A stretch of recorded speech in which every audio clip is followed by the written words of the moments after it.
What is up, players? It's your Slay Major Broski coming at you with another episode of Legends Lounge with my awesome co-host, Dead Broke Nerd, that is slightly ever more off screen. There he is, right in the center.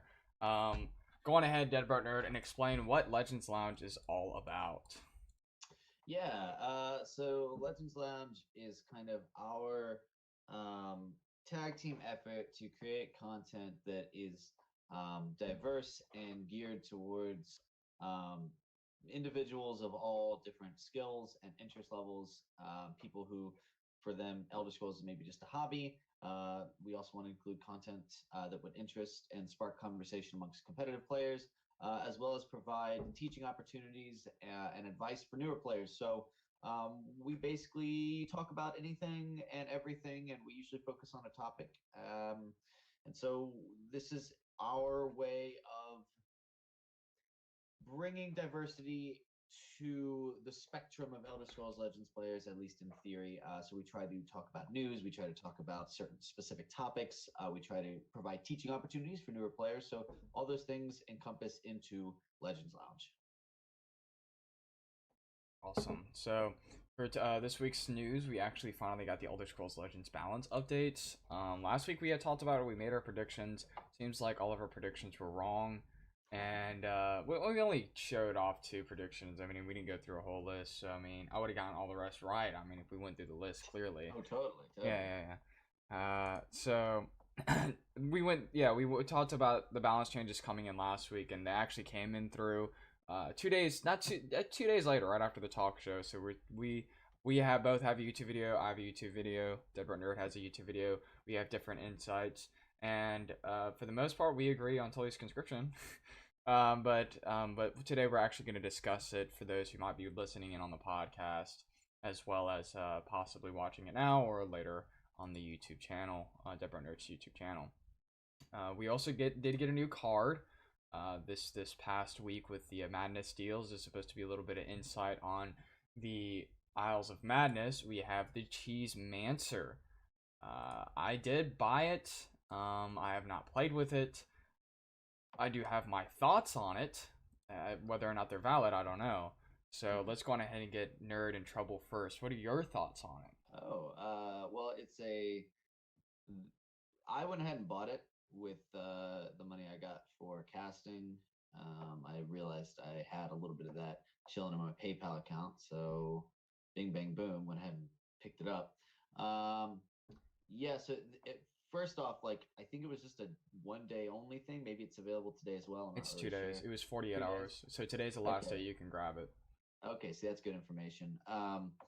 It's premium, which is cool, and actually the art is really nice because it'll sort of hover. The cheese will hover, and when it's sitting on the board and you have the extended art while it's on the board, you can see a piece of cheese is being drawn out of it. I don't know, it looks really cool. It's not a good card, but I don't think it's intended to be a good card. I think it's basically a collector's item for longtime players. So you don't need this card. You're not missing out on anything if you're not picking it up, besides the fun of getting to play with some of the effects from creatures in Isles of Madness. I think there's a list of 5 I'll grab the list right now for you. I think it's really fun. I think it's a cool way to sort of give out some early spoilers on Isles of Madness. It's a neat, funny card. It's not necessary. It's a collector's item because this will never see play in a competitive deck because of its unpredictableness. But I did get to play with it some yesterday and had a lot of fun with it. I have some of my thoughts on some of the specific effects, but you can go ahead and let me know what you think about it. I always look at things because I play at the ladder a lot. I always look at things from the ladder and how I can make top 100 with any cards. And of course, Cheesemancer doesn't do that. So why did I buy it? Because it looks freaking awesome, okay? And who needs money, right? No, Cheesemancer is and it's either one or two things. It's a collector's type of card, just to say, hey, look, I got this. Kind of the hipster way of approaching. I got this before it, was actually released, so it's, there's the novelty with it, right? So if you're that kind of person, then grab it. And there's also the kind of person that's like, I want a meme deck. And Cheesemancer does just that because it's unpredictability. it's too expensive to try to justify. It's just it's unpredictability too. Like almost imagine just with me, Dead Runner. Imagine this is a 2-drop 4/4 with the crazy abilities. I would be like, hey, this is definitely something for the ladder. Nuts. Oh my god! But like for a 5-drop, I mean, I could drop down, Young Mammoth 4/4 with Breakthrough, and I know what it does. Let me go on ahead and go through the list of the abilities. The best one is number 1, in my opinion, is the Piffler ability. Reduce the cost of the top card of your deck by 3. Holy crap, dude! Like I said this the other day, and what's up, Blood Warriors Guild? I said this the other day. I said that not Cheesemancer, the Piffler ability, if you got it every time, it would be so freaking cool in Abomination Scout. And everybody was like getting on to me about that. They were like, no, that's terrible, blah blah blah. And I'm like, yes, it's terrible, but so is this card. So I mean, I don't. I mean, just imagine on Abomination Scout, like it costs nothing just for your next card. I don't know, drawing like shadow marking and it's free. I don't know. I mean, I'm easily entertained. Okay. What'll be interesting is what type of stat block and what cost that card goes on in the actual Isles of Madness card.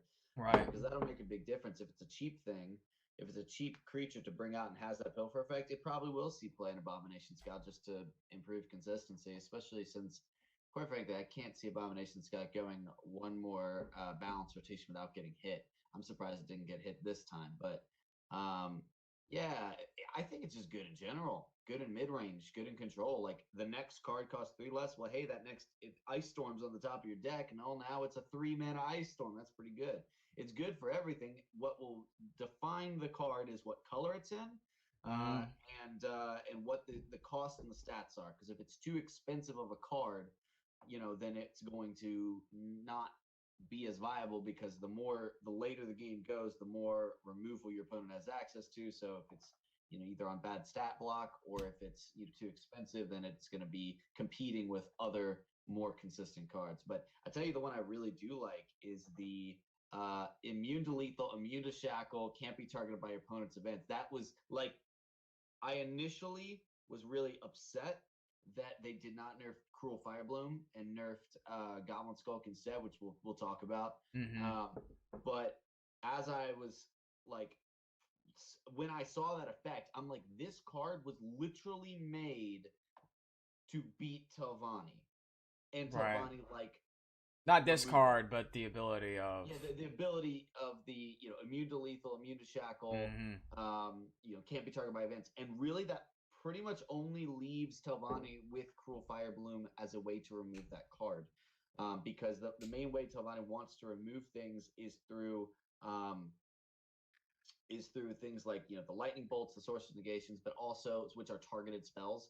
But they also want to use small lethal minions, so like sanctuary pets and territorial vipers. And without that ability of those smaller lethal creatures, they're put into really awkward situations trading, because those creatures are small. So imagine this card on like a 4-drop. I think a 4-drop would be the best.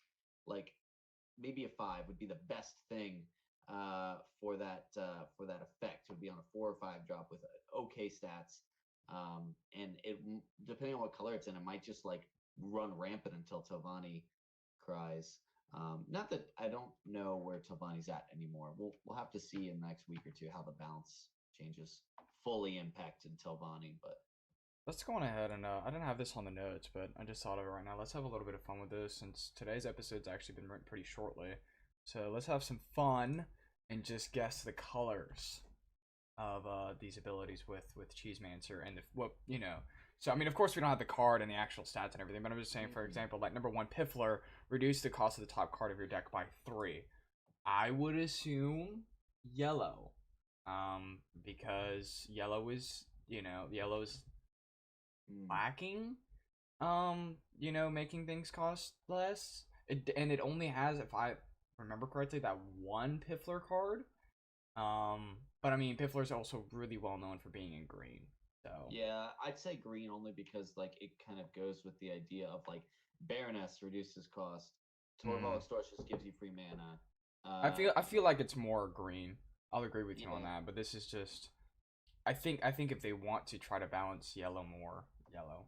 Well, it would be nice. I think that, like Pilfer's normally in green or yellow, and so it'll be in one of those two. It'll just be a matter of which one. But I don't think we typically see a lot of like cost reduction in yellow. So I think that that's probably definitely a green thing. Cheating out magic of the turn. Next ability says summon. Draw an item of your choice from your deck. So I would say blue. Trying to go onto the battle mage thing, or maybe even light blue red if they really wanted to force it. Yeah. Yeah, blue. You realize that the L is before F in Piffler, right? Pilfer? I don't know. It's definitely Pilfer. I've been waiting for you to notice it a little bit. I'm drinking coffee right now. I'm still Piffler waking sounds up. fun, but Piffler does sound fun. Sounds like a character in a children's cartoon. That's the new Legends card. We're talking about Piffler. You guys are misunderstanding me. It's not the other way around. I was waiting to see. Right. The new card. Yes, this is our card leaks on Legends Lounge. The next card will be Piffler with the Pilfer effect. Okay. So yeah, I'd say with items, it's gonna be blue or red. Those are the only ones that really. There's items in every color, but those are the only ones that really care about items and have item synergies. So yeah. Although I do like item sorcerer. That's fun too. Okay. And the next ability that we have on the list is summon. By the way, the last one was summon, by the way. So this one is also a summon. Battle an enemy creature when Cheesemancer, which it would be the insert card in the future. When Cheesemancer takes damage, she deals that much damage to you. Red. Definitely red. Which indicates that the other one might be blue. Right. I got to play this card. I played 3 Cheesemancers in my Alter Scout deck yesterday at the end of the stream. So I played a bunch of competitive and ranked up a bit, and then I just said, we're gonna have some fun for the end of the stream. So I took my Alter Scout and I took out the Thorn Histmages and put in the Cheesemancers, which obviously is strictly terrible, but I wanted to be able to alter into the Cheesemancers so I could see them. In that one, the one with the summon deals, battles an enemy creature, at least on Cheesemancer, which is a 4/4 stat block, was so good. I got to drop it down and battle a sanctuary pet that was threatening my my bigger creatures because the sanctuary pet was in cover. So it's one more way to deal with something over in cover. And yeah, you take a little bit of damage as well. I'm interested to see if this card, like, I'm tempted to think like maybe this card has like, ward on it, or really high defense or something like that would indicate like, it won't always take as much damage. What's going to make or break that card is the stat block on it. It's going to need a beefy enough stat block that when you play it, battle enemy creature, it will live afterwards. But it's just a good utility card to be able to basically, it's like a removal spell that's on a creature, which I'm hoping it's like a low enough cost and with at least 4 attack, so it's a easy way to kill Withered Hand Cultist. I was thinking about that.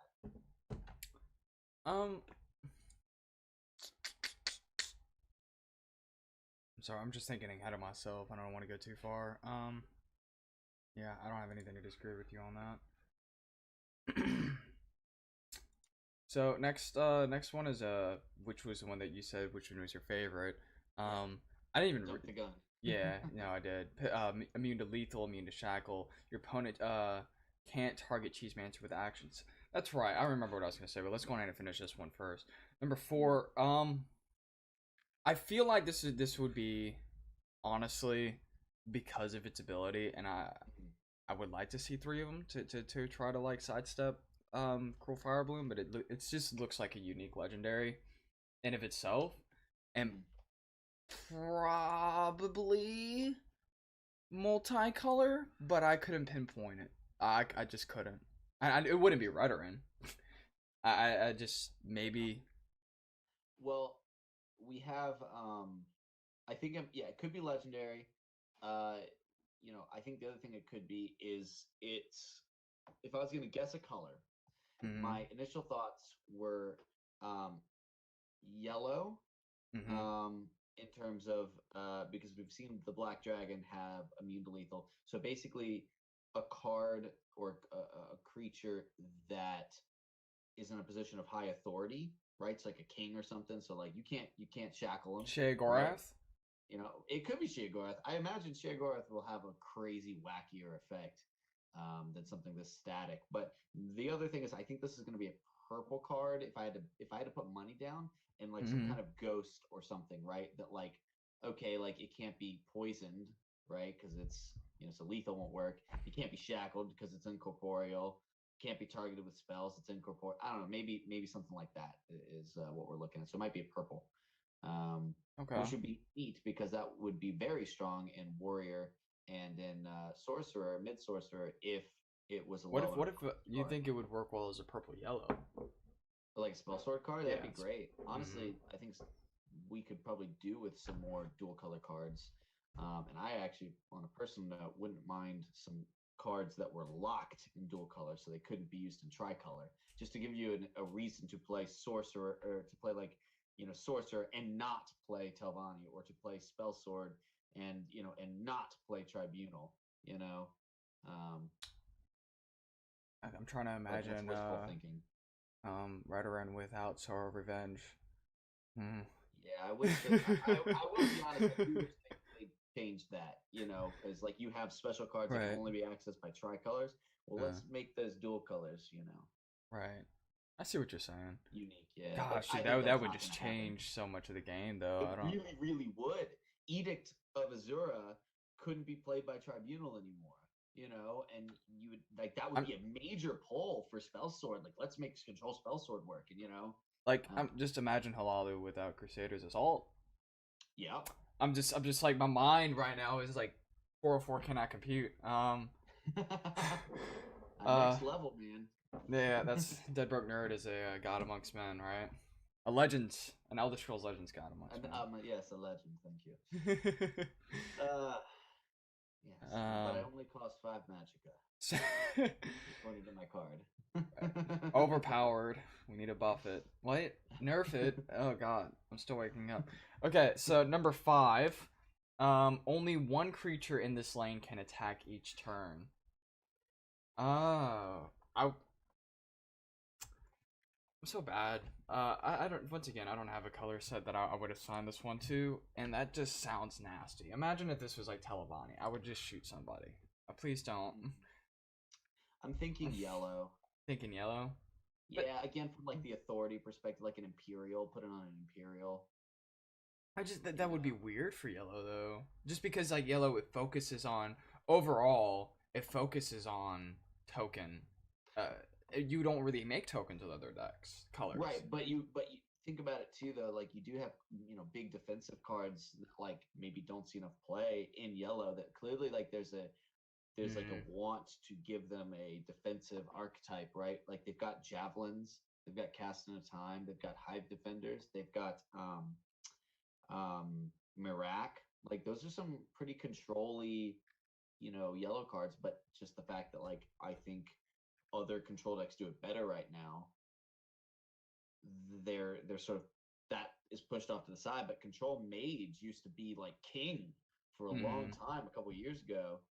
That was the best deck, arguably. Was Control Mage. Piercing Javelins are on Prophecies. That's nice. You've got the guard prophecy guy that heals you 3 when he comes in. Like, so it wouldn't be unprecedented. Um, but I think this would be a mistake to print in purple or blue. And I don't think it would fit in green. So right. I mean, yeah. what about possibly making it a unique? I mean, not a unique, a neutral. Um, I think that would well, if it was a neutral, it would have to have garbage stats. Mm-hmm. You know what I mean? Because if it was neutral, I mean anyone could play it, and that's such a dominating like controlly ability. Like that's really dominating. You stick in the shadow lane, and for one turn, everything in the shadow lane, only one thing can attack. I mean, I played this against my opponent who was running mid sorcerer, and I put it down and it got lightning bolted. but had it not gotten a lightning bolt, I had my opponent who had like 2 cards not had a lightning bolt. Mm. They had a Bleak Coast Troll, 2 young mammoths in that lane. Only I would have, instead of taking 13 damage to the face, I would have only taken 5 damage to the face. I mean, that's a pretty controlly ability. I think it would be, especially imagine playing this like if it was, let's say, a purple card, and you played it in like a control scout, or like even not a control scout, even like a tempo scout, and you just kept giving it cover over and over with like gloom lurkers and shadow masters and stuff. That would be pretty crazy. Basically, it would completely ruin the shadow lane for the opponent in a race scenario. Yeah. So What if this is just a thought. This is the thought that I had earlier. What if we took Cheesemancer, right? Maybe Cheesemancer is an introduction to Cheesemancer. That's just a crazy thought here, okay? We're talking about madness here, all right? What if in the future Cheesemancer's ability is going to be, let's say, 5 or 6 or whatever, right? They could even increase the cost of it. But then it would say, okay, for an additional X amount of Magica, let's say 2, 3, or whatever, because they're trying to push the Exalt thing. We're gonna get there, right? Pick one of these abilities. So let's say it's a 5 cost, additional 3 Magica. Exalt one of these abilities. I see what you're saying. Mm-hmm. I think that's a little too smart. I think that's a little too smart. Like, cool, but that's like it's like time that they probably won't want to put into a meme card. You know, because I think it would be cool to like, oh, you thought this was a meme card, now it's good. But maybe making Exalt work 2019. Hey, looking like July. Look, I played Exalt this week. I had a ton of fun. I think it's gonna, like, it hasn't been refined yet, but I think Exalt is actually good now, like viable. We'll talk about that when we get there. So let's go ahead and wrap up with Cheesemancer and actually talk about the balance changes. Starting with everybody's favorite card, used more often than any other card in most decks because it's a neutral. You're famous. You're one and only. Toliest Conscription taking up the entire screen. We're just gonna move it over to Dead Broke Nerd side because we can't miss my keep face. That away from me. Put on your own side. Oh no. Toliest Conscription. There isn't much to say about this patch because I'm just gonna say it. I'm gonna be bold. And I'm gonna get myself in trouble with the Elder Scrolls Legends community and Bethesda and Sparky Pants. The way they handle this, is sloppy. I hate saying that because I really do love how. I love the fact that they're even taking the time to do balance checks, right? I love the fact that they're going in and they're doing things to fix the game. But in my personal opinion, the Toliest Conscription patch, the nerf that they did was sloppy. They made it an 11 to a 12 because people were complaining about it. But the issue with Conscription is not Conscription. The issue with Conscription is Telvanni. Telvanni already has a ton of ramp in the card in of itself. And I've said this before in both the video that I did, and I said this before in the article that I helped write with the members of the Blood Warriors Guild, and that was published by the Elder Scrolls Legends blog. One turn can make it or break it for a player. I've had times where I'm like, okay, well, he's at an 11. I know next turn. Because now instead of you going, okay, it's round 10, and next turn they're going to drop Conscription. Now it's like, okay, now it's round 11, and they're going to drop it next turn. So I have in my mind where I'm going, okay, well, I won't be able to play it until next. I have an extra turn, and that can make it or break it for some players. You just might need the extra turn to kill an opponent, right?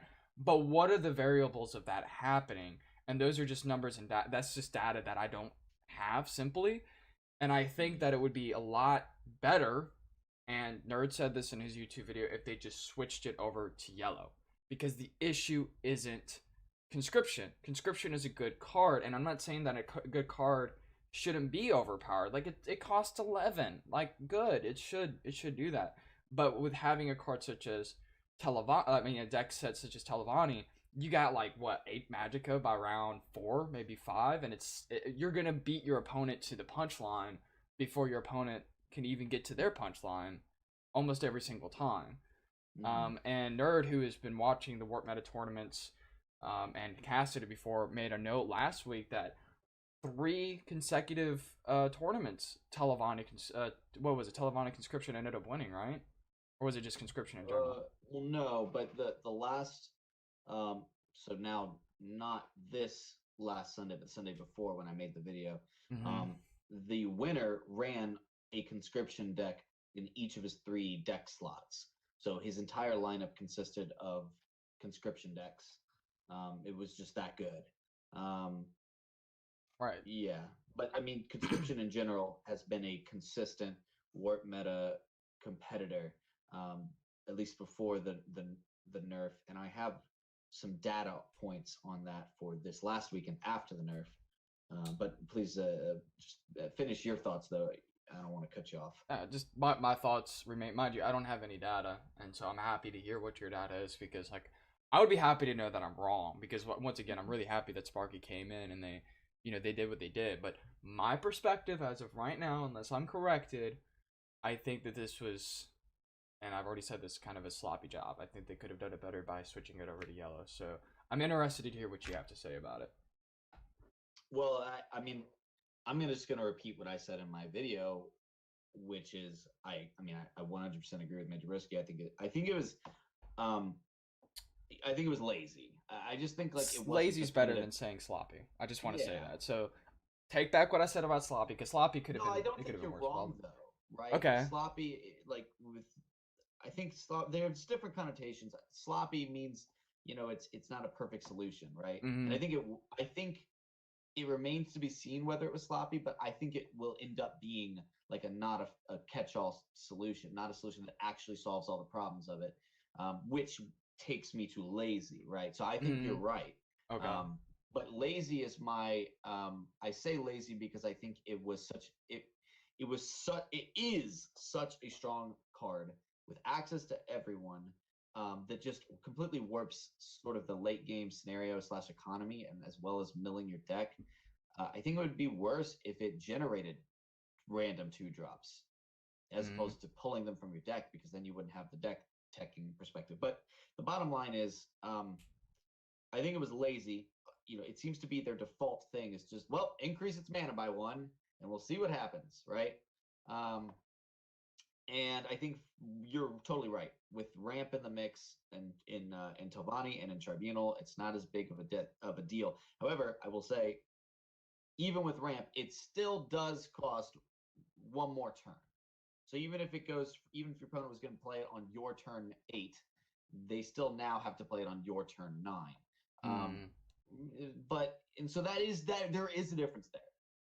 And I think that small differentiation does help with the aggressive decks, hopefully trying to get under Talvani Conscription. And so I think like it slightly improves aggro matchups against Talvani Conscription, which brings me to the data points. And I'm pulling this from Indozoa's Warp Meta recap, where he went and pulled all of the decks and pooled them into submitted decks, and then which of them made the top 8. So I'm pulling this actually in here. I'll go ahead and link it in the chat right here. So okay, um, there were. Let's take a look at it. 2 Telvanni conscription decks submitted. I Mm-hmm. think that probably comes from fear of the nerf. But it should be noted, yeah, Telvanni conscription was only put into 2 lineups, with the only other conscription deck being Redoran. So if by reducing its impact in the format, reducing the number of players who want to play it as the goal, so it's not played as often, apparently, based on a small sample size, it's a success. Again, based on small sample size, I have run into it much less. I ran into, so just yesterday on ladder, I must have played 25 games, maybe probably about 20 games. And I ran into one Telvanni conscription deck. I ran into one assassin conscription deck. And that was the only conscription I ran into, which is down from what feels like perpetually running into several conscription decks every time I sit down to play. Again, personal experience here. So that's not good enough, right? my projection is that people overreacted to the nerf, and decided to go with something safer, aka aggro, which saw 29 total submitted aggro decks. And according to this data, the top 8 decks, 52% of the decks in the top 8 players were aggro. So aggro being a solid answer to conscription or control anyways, it is noticeable that, like, people in times of uncertain balance and in an uncertain meta, competitive players default to aggro because it typically aggro wants to follow its game plan, right? So I think this is a projection. I think we will see conscription slowly work its way back as people realize it's not that big of a deal, at least in Telvanni and Tribunal. But time will tell, right? And I think that as people get more creative, and start moving towards more mid-range, then I think conscription will slip back in. And so maybe that's good enough. Maybe it's good enough that conscription isn't completely ruined / but that's why I said what I said. I initially said I didn't want it to change the text. I just wanted it to be a very powerful card that was limited to fewer archetypes as opposed to being neutral. And that's why I truly still believe that would have been the best situation as opposed to bringing the mana cost up. I think it's lazy. Some people say it's the safer, more conservative approach to balancing. Whatever. That's fine, and I can see the argument. Okay. So those are our thoughts on Tullius's conscription. Let's go ahead and move on to some brighter notes. Starting with Genius Pathmage, this has been nerfed to make it from a 6-drop to a 7-drop. I'm going to say what I said on my YouTube video. You guys ready for it? It's going to be the most in-depth thinking ever. I don't have one because I never played with Genius Pathmage. I've only played against the deck maybe a couple of times. Okay, when I say deck, I mean Nixox combo. Okay, because Nixox combo, from my understanding, is the reason why they nerfed this card. If they nerfed it for other reasons, I absolutely have no idea. I don't have a lot of thought on this card. Maybe I should have done my research before doing the YouTube thing, but I suck and I'm a terrible content creator, so I didn't Google or do my research. So I am so happy to hear Dead Burtner's opinion on Genius Pathmage. We're gonna go ahead and hide me because I'm shamed. Oh, don't worry about it. This showcases a little bit of my incompleteness as a player. I have never ever piloted Nixox combo. I just don't have an interest in that deck. So I'm gonna try not to be too definitive on my opinions on this nerf and just sort of parrot what I've heard from other community members who have played much more of this. This hurts Nixox, but it doesn't eliminate Nixox in Telvanni. According to Warrior 7, it much more damages Nixox Assassin, which is an already worse variant of Nixox Telvanni. I'm not entirely sure how, but I trust his instincts on that. I don't play this deck, so I don't want to put my foot in my mouth about something that I don't have enough experience to really make a judgment call on. Only thing I will say, it was definitely targeted for Nixox Telvanni, so you're right. But again, going back to the data, we did see one Nixox Telvanni deck make the top 8. So it's not dead, it's just slower, harder to activate. Which is good because I've seen it been going off on turn 7, 8, 9, and it's just like, holy crap, this is crazy. How is this a thing? I mean, near infinite magicka for a turn is I don't think that's a generally good thing, especially when it can be done early in the game. So if that's a combo that they are okay with being in the game, which I guess I'm okay with it. I've beaten more Ox Telvanni than I've lost to it. But probably increasing its difficulty to pull off is fine with me, but don't really have a lot of opinions on that. just as a reminder, we didn't make this as a statement at the beginning of the show, but for the newcomers to the show or anybody, just as a reminder, we do a Q&A at the end of the show, and we will do that at the end, just for the future viewers who might be listening on the podcast or watching this on the YouTube channel to keep things in a certain motion. So, next card on the list is Ash Berserker. No, excuse me, Goblin Skulk, and then we'll get to Ash Berserker. I'm trying to follow the list from the way that they did it. So Goblin Skulk, my opinion on Goblin Skulk. Let me go on and talk about how it was balanced. It wasn't buffed, it wasn't nerfed, and it received a buff and a nerf. It was nerfed in the sense that it cost one more. It has been switched from a 2 to a 3. But it was buffed in the sense that its health is no longer a 2, it is now a 3. I'll say my opinions on this, and I don't know whether or not I'm right, because I don't play enough of green to really justify this. Green is probably one of my least favorite colors to play with. I'm sorry, nerds, that's Nerd's favorite color. It is. But my thoughts on it kind of go with this. My initial thoughts were, it's interesting. I like it.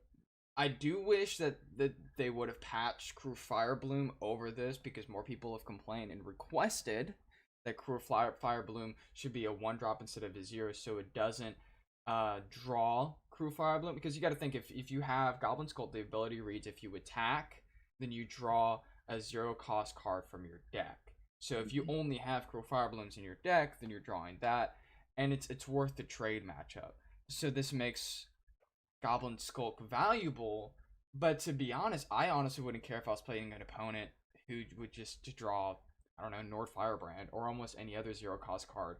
It's just because Crew Fire Bloom in of itself is just so powerful for costing nothing that it just makes it ridiculous just to instantaneously draw. So the idea that people had was, okay, well, instead of patching Crew Fire Bloom, we'll patch Goblin Skulk, which one way or another, it's both kind of crazy because they've both been there since the beginning.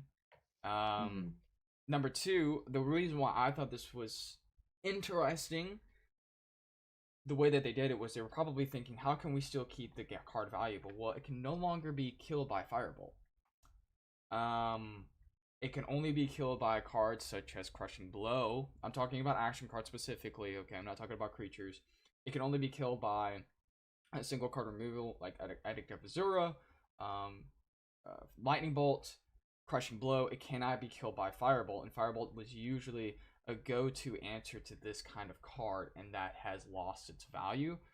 You can't trade it in one turn with a card such as I'm trying to think of the card, One Keep Spellsword, because that would be a response. You drop One Keep Spellsword in the lane that Goblin Skulk is in, you attack, you have ward, and then you still have your One Keep Spellsword on the board. Well, now it's going to have to trade both cards, and it just takes a longer process. So Execute, yes, that's a good note here. Dog said that Execute still works. I didn't think about that, to be honest, but I'm just trying to think like my initial thoughts. And my initial thoughts fall under the category of it just limits the options in which Goblin Skull can be killed. So with that being said, a lot of people who play green thinks that this was the wrong decision and that it should have been Cruel Fire Bloom, and I did say that at the beginning of my little rant here, and I absolutely agree with that. So let's go on ahead, switch this over to Deadberg Nerd, and see his thoughts as somebody who mains green decks. What are your thoughts? It's a controversial card in general, and has been. It's been talked about and asked, like borderline asked for nerfs, but never like the top priority since its inception. I want to say it's a great card. At least its base value. There's two things I have to say about this, and I'm like weirdly on the fence about this, and I haven't just completely decided, and I need more time testing and stuff. But my initial impressions are, I really hate it, but it's good for the game, if that makes sense. The thing about Goblin Skulk is that it enables a lot of really cool archetypes. But by increasing its magicka by 1, you're slowing those archetypes down. So things like, Market Archer, or one of my favorite like homebrew, builds, like the movement, like the super aggro movement monk that I've played a lot with. Goblin Skulk being at the 2 mana cost is really important to that because they're trying to go really, really, really fast. And the thing about putting down the Goblin Skulk on turn 2 was that while, it gets removed by Firebolts, it basically like forces an immediate answer. And if they don't have removal in their hand, they answer the creature. Well, in a movement-based deck, you switch it over and swing face and still get the effects off. So the bottom line is I think it hurts, like, I don't want to say meme decks, but it hurts like tier 2, tier 3, tier 4 archetypes, right? And I don't even know if I like the idea of a tier system, but that's the easiest way to communicate. It hurts up-and-coming archetypes or experimental archetypes, which is unfortunate. But I think it wasn't just about harming Telvanni and, Cruel Firebloom. I think it also doubled as a nerf to the very powerful and dominant Hlaalu, which we are definitely going to talk about a little bit later. And so it was kind of a 2 birds with 1 stone situation for the design team. And I think I'm glad they increased the defense a little bit. So they're not saying we want this card gone. They're just saying, and they made a good point. Like, if you don't have an immediate answer on turn 2, sometimes turn 1 with the Ring of Magic, if you can't immediately answer that Goblin Skulk, you can just lose the game off the back of the 0 cost that they pull. And because those cards can be played immediately and trigger plot effects in Hlaalu, or with even just other green decks with Sur and Pawnbroker. I mean, it's a little wild, and so it's not as swingy of a card now, and now it's a card that it's a choice. Like, okay, I'm running this because I really, really want to see those 0 costs. Problem, it just hurts some of those experimental decks. So I think it's good. I think it's a good change. Maybe not perfect, but overall, I think down the road we'll be glad that it's not a auto. It's almost on auto include. Like it's a problem. It's just it's too bad that this had to be nerfed. Yes. I'm gonna go ahead and just reaffirm, just continuing my thoughts here, what Deadbird Nerd says. I'm waiting, just like he is, but I don't know how I feel, and I think that the patch was unique in the sense that it forces not only the player who puts Goblin Skulk in the deck, but the people who are going to respond to it, because this is a recent balance, so it will come in time if people actually figure out a way to make Goblin Skulk work on the curve, and then it still maintains good value in it. So this is going to force other players to figure out how to respond to this, and so we might see a change just in the meta because of 1 card. So I think that it's still cool. Do I think it was necessary? Time will tell. Well, and I think just a final little point. I don't think that Skulk is bad. I don't think Skulk's bad right now. It's just more it's just not on auto include status anymore. It's like you need to have a good reason to run it. And whether that's you still want to run the curse package because you're running sheer points, or you're running a lot of executive, or I say execute because that's a Hearthstone thing. Execute is in Hearthstone works like the finish offs and leaf lurkers. So like, it works with, if you're running all the leaf lurkers and you're trying to run finish offs for some reason, or you're running sheer points, then or you're running market. All of those are great reasons to still run what is and remains like a really solid card. Goblin Skulk is still good. It's just not since you can't play it as early, it's not game defining anymore, usually. So that's it. All right, so let's go ahead and move over to the next card. Something that I have an opinion about. Yay! Ash Berserker. Ash Berserker has been nerfed from having 4 power down to 3. Its abilities, its cost still remains the same. Just to kind of go over it a little bit, it's a 4-drop. Used to be 4/3, now it's a 3/3, and the card reads as, at the end of your turn, if you have a creature with 5 or more power, draw a card. Here are my thoughts. I think that when this was patched, the majority of people were upset. And I get why they're upset now, but I still don't think the upsetness of it is justified. I think Ash Berserker. Let me go ahead and say why people are upset, and then let me say my opinion. People were upset because they would have much rather see other cards get nerfed, like Withered Hand Cultist, which helps with the curve too well for aggro decks, because aggro decks focus on creature production, and the thing, they don't care about spells having having to cost more, because let's say, for example, you would have Ice Storm, which is a huge threat for most aggro decks, and now having it cost from a 6 to an 8 for the Ice Storm, because you drop down Withered Hand Cultist, as its ability reads, makes action cards cost 2 more. Sorry, Magic the Gathering spell cards, action cards cost 2 more. So people are like, they should have nerfed Withered Hand Cultist instead of Ash Berserker. Maybe. But I still think Ash Berserker was a decent patch, because I think Ash Berserker was never intended to be the card to hit face.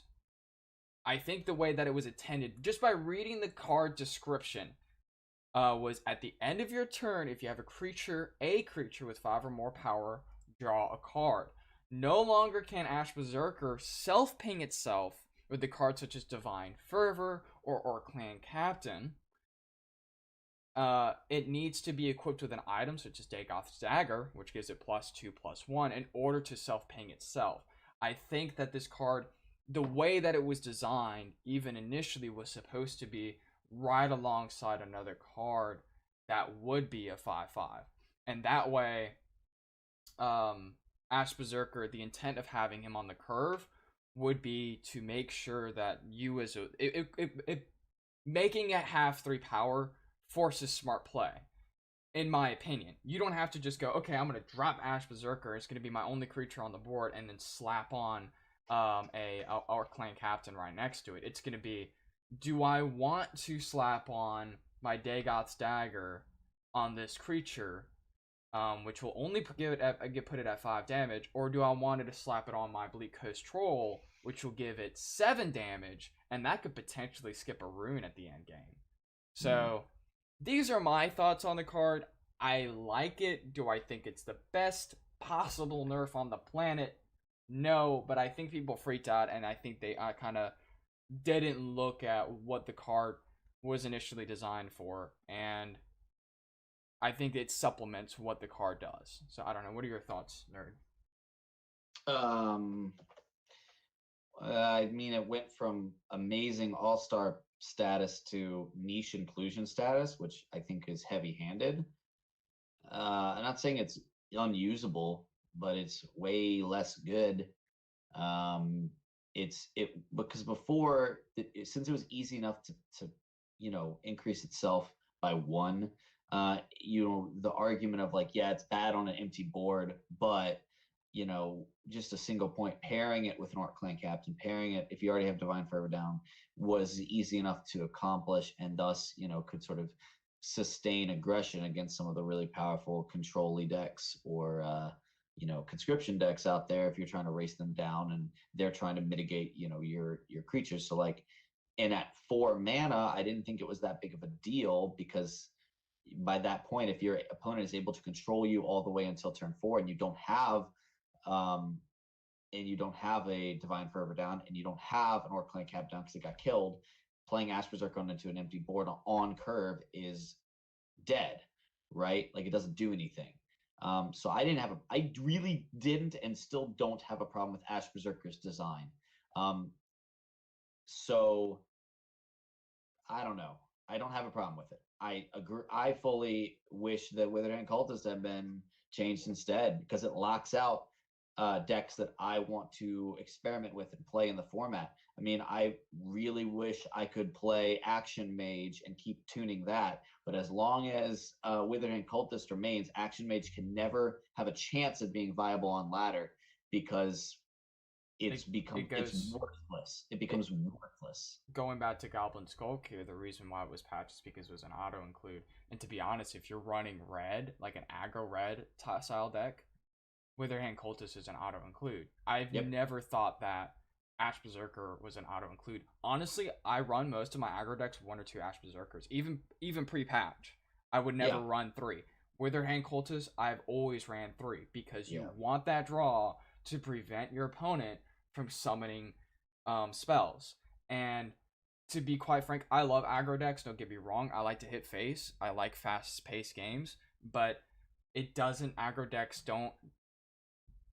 I don't want to say this entirely, and I don't want to get myself in too much trouble. You can play aggro decks and have smart play, but some of them you just don't. And I would like for the legends, I'm not saying you have to like nerf Witherhand Cultist into the ground, but just saying action cards cost 1 less. That would change everything, in my opinion. I don't know. Well, I think that aggro playstyle requires different type of smart play. My personal theory is that No Fun Tribunal is one of the easiest decks to play because all you're doing is responding 1-to-1 with your opponent. So aggro's challenge is less than, okay, I have this creature. Okay, I'm going to play this creature on curve because it's good. That's the easy part of aggro. The hard part of aggro is, well, which lane do I put it in? And how do I choose to clear? When do I know when to go face or to remove an opponent's threat? How do I want to interact with that drain minion that's being hit over in the shadow lane? Do I ignore it and keep going face? So there's a lot of in aggro, there's a lot of how do I want to approach this situation to best preserve my limited resources, which is a intelligent design by itself because of the dual lane system. So it requires a lot more because there used to be Hearthstone with the single lane face hunter. You literally would only go face, never trade. They made a meme song about it. Okay, right. But that's not how it is in Legends, and I think that's through good design. But you're right, like playing, okay, I've got, my Young Mammoth on 3, and then I've got my Bleak Coastrol on 4, and then I've got Sower of Revenge on 5. Like picking what card to play from hand is easy, usually. So you're not wrong about that part. My only thing about Ash Berserker, and I don't want to spend a whole lot more time on it, is just simply I wish they'd done what they did with Goblin Skulk, which is increased its defense. I think if they'd switched the stats from 3-3, if they'd gone from 4-3 to 3-4, it would have been better. Now it doesn't get killed by reverberating strikes or crushing blows. It doesn't trade as awfully into 3-drops, and then, or if they'd even wanted to really ensure that Ash Berserker is a strong candidate for inclusion still, the way I would have done it is I would have gone 4 mana, or at least thought about it. Maybe people will sit there and think of something I didn't think of. But as I'm thinking, I'm like, why wouldn't they go at 4 mana 3/5? Right? There's plenty of 4 mana 3/5s that don't see it. Well, actually, there's a few that don't see a ton of play. I don't want to say plenty. Don't see a ton of play. But it gives it the chance to survive a round of combat. It doesn't get lightning bolted automatically, and therefore, the whole thing about I can't let that Ash Berserker live, so I'll just crushing blow it. Right? Like that was the easy response for players before. But before, Ash Berserker would only get played if it would immediately trigger its effect. Right? Now, since that's not the case, you're going to have to play it, and then you have to find a follow-up effect. I don't see what the problem in buffing its defense is so that it can hopefully stick around long enough to get that activation. So at least a 4 mana 3/4, if not a 4 mana 3/5, I think would have been a more... I agree. I like that idea for sure. Yeah, just to try to keep it around, and because now it's just I'm not saying it's garbage, but I think it will end up, and I'm just predicting that it will end up being a very niche inclusion card, which sucks when it goes from all-star to niche, which I don't think is the intent. And some people in chat have been talking about how they want, design team wants, for whatever reason, I don't know if I entirely agree, they want nerfs to be slight changes. Well, and this is the one that just by the changing of one stat goes from this is not a slight change, this is a big change. And if they had done something to compensate for it like they did with Goblin Skulk, I think people would have felt way less bad of this change. They wouldn't have judged this change quite so harshly. That's my take on Ash Berserker in its entirety. All right, let's not beat a dead horse. So let's move on to the next three cards. And the reason why I'm saying we're just gonna go fly through the next three cards because the intent Yeah. of the patch wasn't for one card; it was for three. Right? Mhm. We have Temple Patriarch. It has now been summoned from a 7-drop down to a 6. Reading, and I'm gonna read the card's abilities here because they're very important. Right? Trigger the exalt of each friendly creature. Emphasize on the exalt. Next card, Enamor's Keeper. It's a 3-drop for a 3 with the card's description reading. Exalt has Exalt 4, equipped to +5/+0. Heirloom Greatsword into Enamor's Keeper. It was previously Exalt 5. Now it is Exalt 4. And now finally we have Temple Conjurer, 2-drop 2/2. Reading, Exalt 3, summon a 5/3 Flame Atronach with the Breakthrough ability. And having the original Exalt as Exalt 4. So now all three of these cards, just going to go and pop them up on the screen again. Conjurer, Enamor's Keeper, and Temple Patriarch. All of these cards have Exalt. They said this themselves on the patch, the balance notes. The intent was, let's make Exalt good. Just reading right off the comments here. Conjurer is really good now. I've seen it in Jalee's mid-sork deck. Yes, it is really good. I initial thoughts about the Exalt thing. I really like that the people working at Sparky Pants is trying to look at the cards and the data that they have, and they go, what cards are not getting played? And they go, Exalt just isn't getting played. And they went on ahead and they're like, let's go on ahead, take baby steps. I know that Nerd was like, no, we need to make huge steps. Baby steps, and just let's go on ahead and see if we just fix a couple of these cards and see how it turns out. Temple Patriarch, I don't know if that's any good, to be honest with you. I still think Enamor's Keeper sucks. Take it or leave it. I just don't think that it's that good of a card. Because its Exalt ability 4, 5, 6, 7. 7-drop. You can even drop I don't know, another card like Genius Path Mage. I don't know. Take it or leave it. But what I do think is really good, and it was already stated, was Temple Conjurer. I think Temple Conjurer is a really good card. I really like the way that they patched those because it is nearly costing the same as you would another Flame Atronach, and it works well in the curve of a deck such as, and I brought it up, Mid-Sork, because Mid-Sork is lacking in 5 drops. So overall, is it enough to change Exalt like as an overall like game? Is it like super playable? I don't think so yet because you can't just change 3 cards to change everything. But do I think it's enough where you can have some fun with the new cards? I think so. I don't know. What are your thoughts, Nerd? You were talking about Exalt a little bit earlier. I think it's so we've already seen some people piloting Exalt Tribunal up in High Legend and doing pretty decent with it. It's not tuned because it's not been on anyone's radar, right? So like we're gonna have to wait a little bit longer to see like what becomes like the established build. I did play with it. I posted a winning record with it. It's a little bit harder to pilot, and my build was sort of experimenting with kind of running a almost aggressive / mid-rangey Tribunal build. But I will say Temple Patriarch is damn good. And I think the point of an Enamor's Keeper nowadays is that you can Exalt if you have nothing else left to play, but it's much better to just play down as a 3-mana 4/3 and hope that you can Temple Patriarch on top of it. Because if you get that Greatsword for free, holy crap. Right. I lost to a deck the other day that was able to go, they went Enamor's Keeper in the concealed area or something like that. The Shadowlane.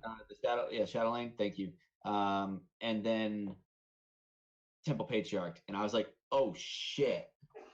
Because all of a sudden, like, and I'm sitting there, I'm like, they're over there. I'm just going to throw up a guard, and I'm going to keep pushing damage over here. And bing, bang, boom. On turn 7, actually, it was on turn 5, they ringed out 2 keepers. And then on turn 6, Patriarch came down and went, here's a free +5. Here's a free +5. And then there was one other, like, smaller Exalt. I think it was a Ghostgate on the board as well. Which, by the way, I think Ghost Gate's way better with Temple Patriarch now. I think Ghost Gate is like, if in a deck in which you're running Temple Patriarch, Ghost Gate is really solid. I have had some great success with it. It's flexible, but sometimes it's okay to just slap down as a 1/3 guard, which is great stats, good defensive creature. But if it sticks, you can Temple Patriarch and do basically just have a free Firebolt. Pretty cool.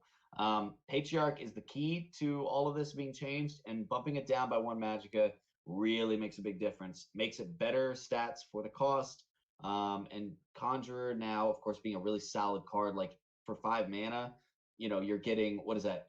7/5 of distributed stats. Now, admittedly, those distributed stats are killed by an Ice Storm, but like for 5 mana, you're getting the same stats as a Torval Extortionist, right? Just distributed.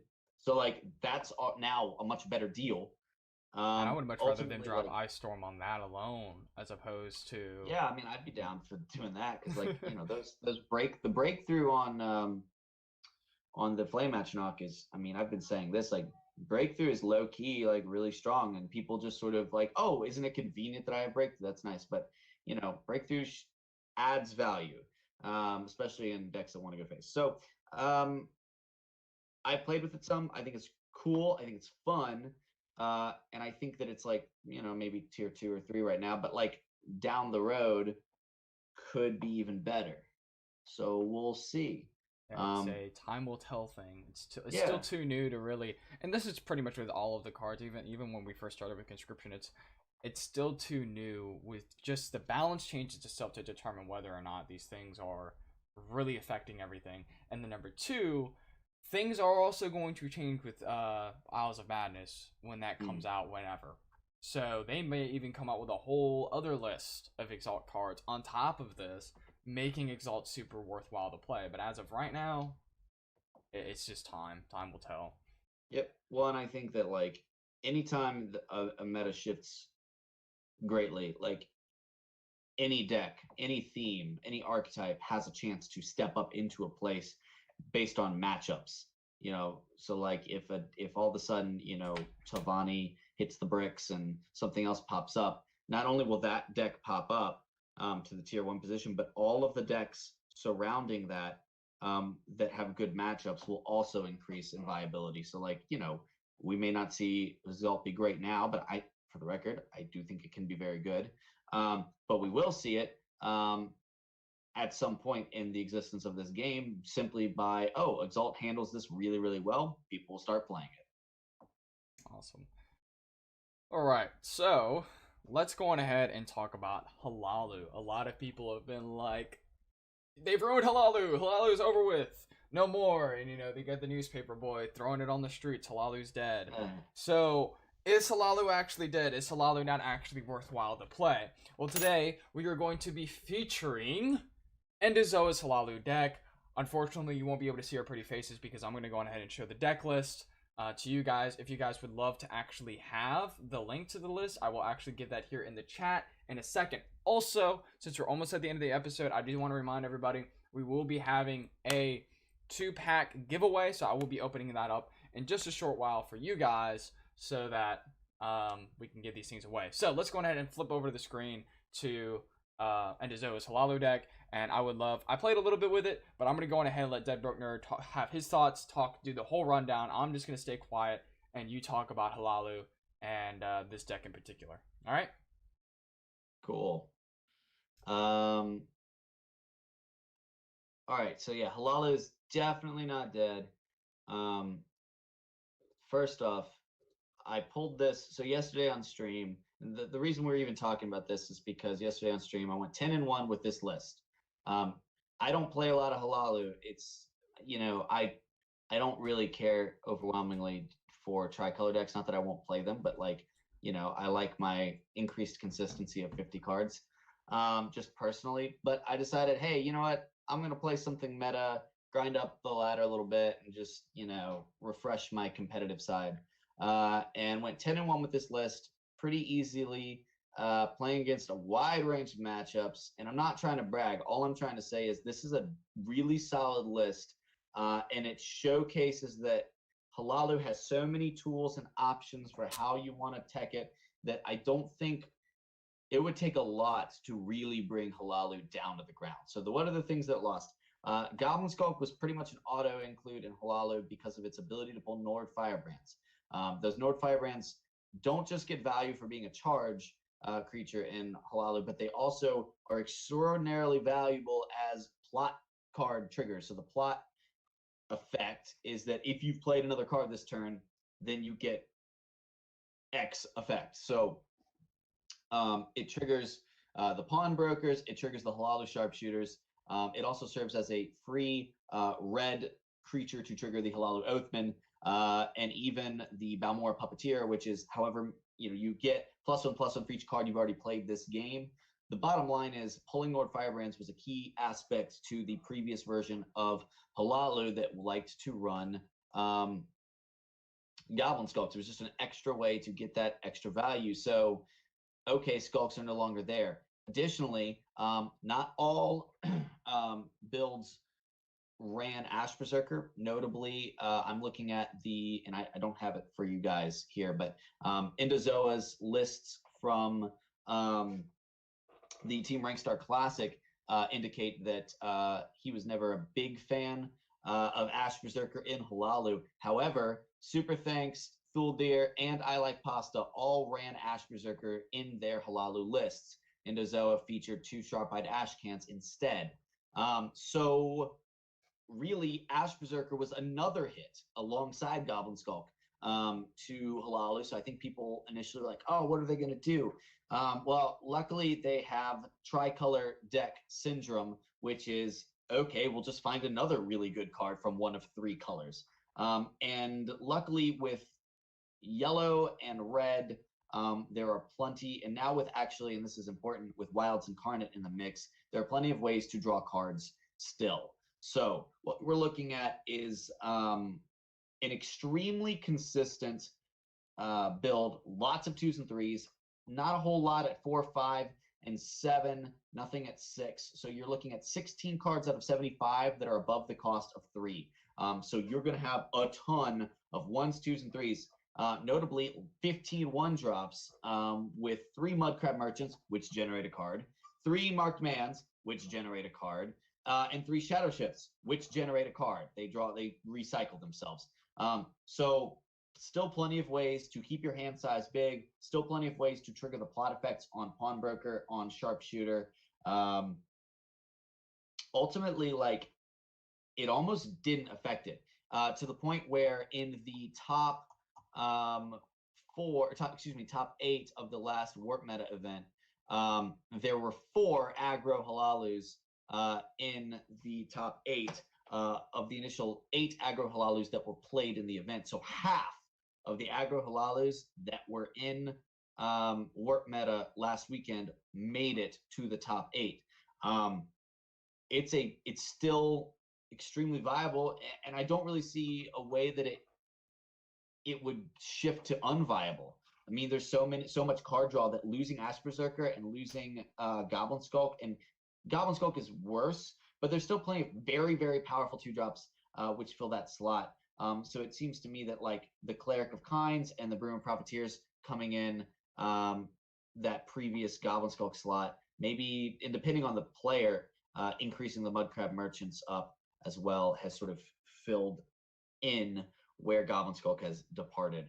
Everything else remains pretty much untouched. So the strength of the archetype is very much still there. All right.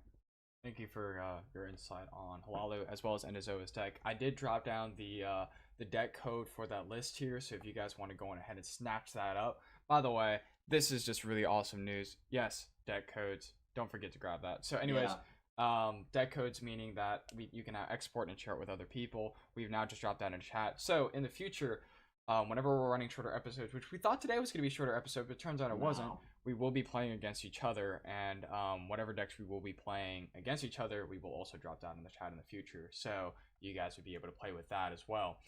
Something that I did find interesting about deck codes, by the way, I was missing 1 card out of this entire list, by the way, Nerd, when you sent this to me, and the card that I missed was highlighted. So it's not like it's just missing; it's highlighted. So all I had to do was purchase it with gems. And when I Oh, that's really purchased it with cool. gems, yeah, it was in the list. It just says 74 out of 75. I was missing the guard card that was a 2/5 that would charge. I was missing just one of those. I already had the other two, and I just had to Mhm. purchase it with gems. So it was pretty cool. So if you guys want to experiment with that deck a little bit, Hlaalu is not dead. It's far from being dead. Just don't let anybody else fool you. Well, and it's sort of, and I think it's important to highlight it because like it is fairly easy for a good player to pilot, lots of options, but like it has sort of risen to the top of the aggro, um, the aggro market. If you not market swindler's market, but it's risen to the top as an aggro archetype. And despite some small nerfs, has undoubtedly stayed there. And I think that was something that sort of tied into our balance discussion today. And I wanted to just start highlighting specific decks that demonstrate the things that we're talking about. So, Hlaalu still being very strong, and here's why, and here's what's being changed, and here's what it's looking like after a patch. And of course, we're just using Endozoa's list as an example because that's what I just picked up and decided to mess with. But there's plenty of other, variations on Hlaalu, and of course, thanks to Endozoa for posting his list out there for people to take and mess with. So just wanted to say that there's plenty of stuff still going on, and these nerfs have not had sweeping impacts in everything. So just because one card in a 50 or 75 card deck is diminished is usually not enough to completely neuter an entire deck. So always keep that in mind when evaluating balance changes. All right. I just opened up the raffle for the giveaway, so if you guys want to enter that, press !raffle, and I will be giving away a 2-pack of Morrowind at the end of this show. So, is there anything else you want to add on to the Hlaalu stuff? Nah, man, that's it. Just getting that raffle, guys. Get those sweet packs. Awesome. All right, so we're gonna go ahead and we're gonna wrap this up. But before we do, we are going to be opening up the Q&A. So if you guys have any questions out of me or Dead Burnt Nerf, feel free to ask those questions. This could be particularly about this episode. It cannot be particularly about this episode, right? If you guys have questions about Hlaalu, if you guys have questions about the patch notes, feel free to ask those questions. But if you guys are just like, hey, Major Broski, what's your favorite color? Feel free to ask me that. You can ask Dead Burnt Nerd why his favorite color is green and why he's wrong for that. I don't know. So, sorry for hitting my mic. So feel free to ask any questions. Oh man, yeah. Green is king. Green is king. Green is also greedy? Question mark. Green is greed. Yes. Best play style. Play greedy. Mm-hmm. Actually, though, like on ladder. Oh, I'll tell you what. Always play greedy. I'll tell you what, man. This past Friday during the Blood Warriors Guild, Fiverr was the winner of that this past Friday for the tournament, and he went through most of the tournament with the Hlaalu deck. It was fantastic, and a matter of fact, I'll be so kind to share that just so we're not giving all of this is also post. This is not 100% his. I did change a couple of things just because of the way that I wanted to play it, but this is for the most part his list. And so if you guys want to go on ahead and experiment with that as well, here's a list out of that. And it's pretty cool. It's a nice little deck. He at the final round in the closing, Jali actually banned his Hlaalu list. So it was a ban choice. Jelly. I always call her Jali, but it's Jelly. So I apologize for the upteenth time. It's Jelly. So yes, she banned it, but it was a fantastic deck to both watch and to play with. So now we actually have questions coming in. On a scale of 1 to 10, how many people play Rally Redoran? Okay. Answering 2 questions. Number 1, I think you're being sarcastic. So okay.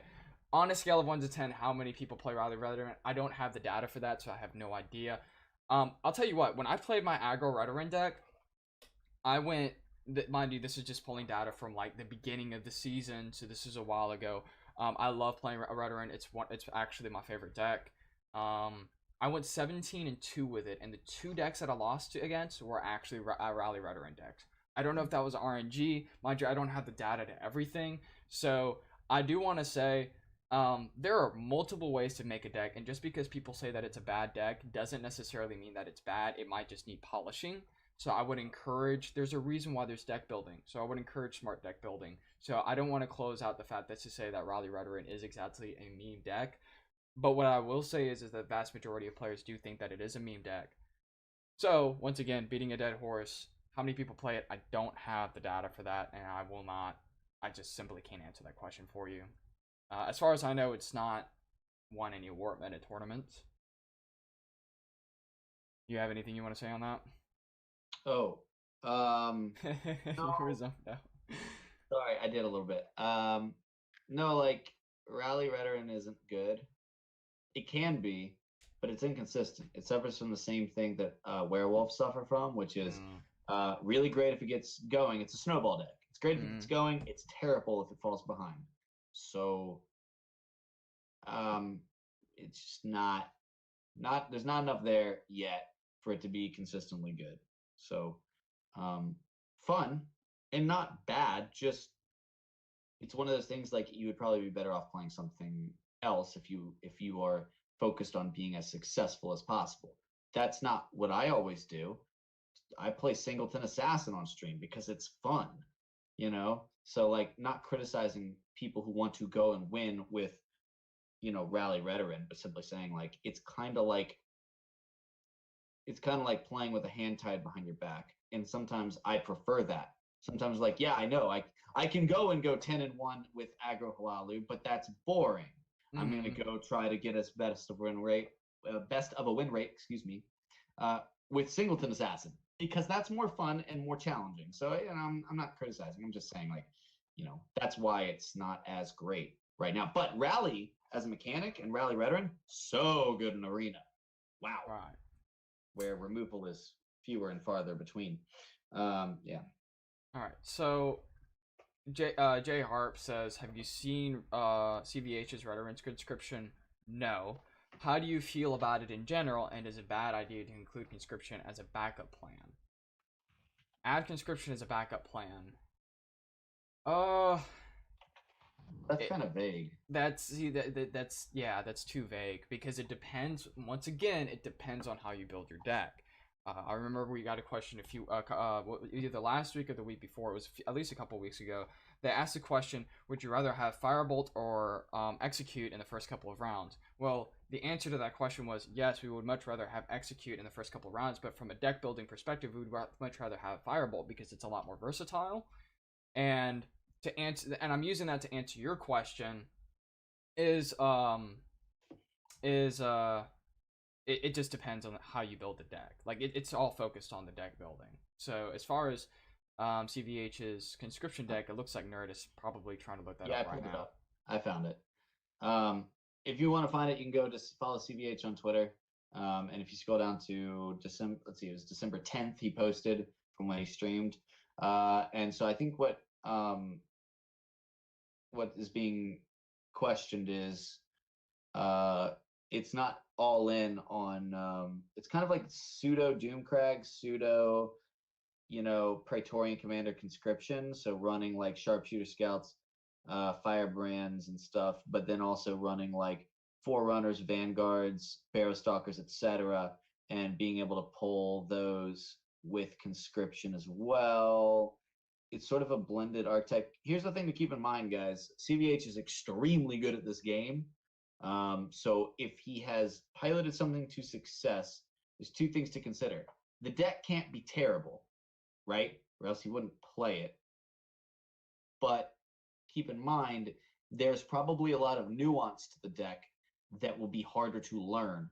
Not necessarily. I mean, I can pull up his Hlaalu list, and it's probably 90% the same as everyone else's. But something like this, where like it's conscription, but also running like Doomcrags, but also like running the Dark Guardians and Praetorian Commanders and stuff. At least if that's the list that you're referring to, like that's probably a list that is not going to be completely obvious when you're piloting it for the first couple games. So just because it doesn't work great right away, you should watch how he plays it and try to pick up on some of the specific interactions that he's looking to accomplish. So this is a pre-deck list, right? This is pre-nerf. So I don't know if we have if we you don't have a code it. for it. That's all I was asking. If we had a code, we could drop it in chat for them. No, it's pre-nerf, so it's running 3 Ash Berserkers, 3 conscriptions. But I imagine the conscriptions would stay in there. The Ash Berserkers may not. But the bottom line is, like,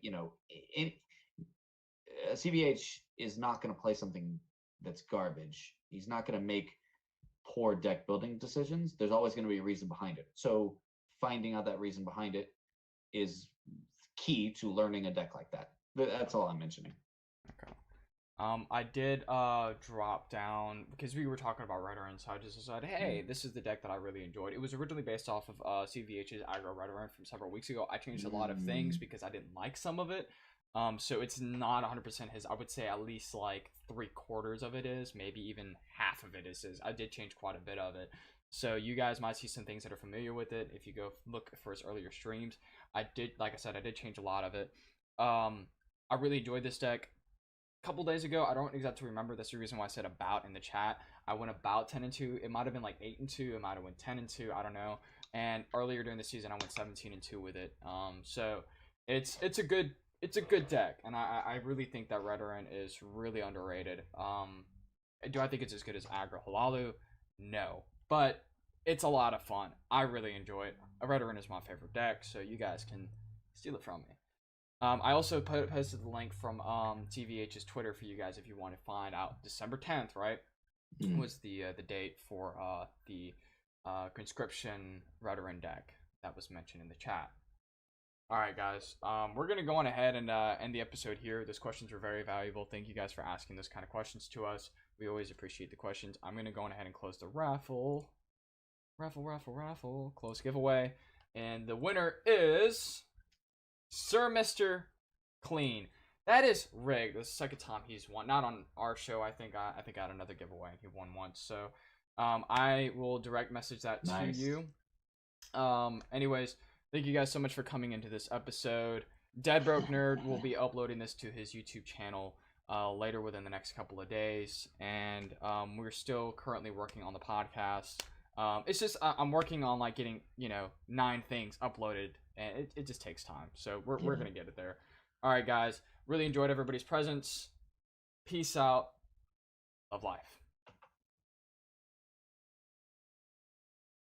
Oh, and this is the Hlaalu list from Endozoa. So if you guys want to go on ahead and just look at it for the closing, go on ahead and have fun with it.